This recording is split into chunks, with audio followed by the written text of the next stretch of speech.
ఒక అందమైన అడవిలో చిన్న పాము ఒకటి ఉండేది. అది చాలా నెమ్మదిగా కదులుతుండేది. కానీ మనసు మాత్రం చాలా మంచిది. అదే అడవిలో ఒక పక్షి కూడా ఉండేది. ఆ పక్షి ఎప్పుడూ పాటలు పాడుతూ చెట్ల మధ్య ఎగురుతూ ఉండేది. ఒకరోజు మధ్యాహ్నం ఎండ చాలా ఎక్కువగా ఉండడంతో ఆ పక్షి దాహంతో బాగా అలసిపోయింది. నీళ్లు వెతుకుతూ ఎగురుతుండగా ఒక్కసారిగా పక్షి రెక్కలు బలహీనపడి కింద పడిపోయింది. అది పడిపోయిన చోటే ఆ చిన్న పాము నెమ్మదిగా వెళ్తూ ఉండేది. పక్షి కదలలేక బాధపడుతుంటే పాము దగ్గరికి వచ్చి చూసింది. "నువ్వు భయపడకు" అని పాము మృదువుగా అంది.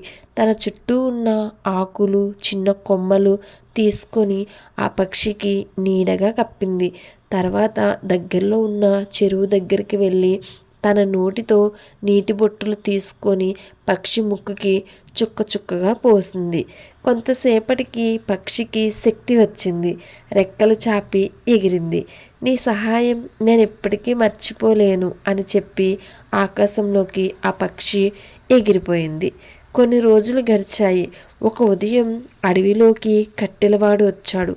అతను పెద్ద కర్రతో నేలపై కొడుతూ జంతువులను భయపెడుతూ ముందుకు వెళ్తున్నాడు. అదే సమయంలో ఆ చిన్న పాము చెట్టు కింద విశ్రాంతి తీసుకుంటుంది. కట్టెలవాడు పామును చూసి దాన్ని కొట్టేందుకు కర్ర ఎత్తాడు. పాము పారిపోలేక భయంతో అలా ఉండిపోయింది. అప్పుడే ఆకాశం నుండి ఒక పరిచయమైన శబ్దం వినిపించింది. ఎవరికి? పాముకి. అదే ఎవరి శబ్దం అనుకుంటున్నారు? పక్షి శబ్దం. పాముని ప్రమాదంలో చూసి ఆ పక్షి వెంటనే కిందకి తీసుకొచ్చింది.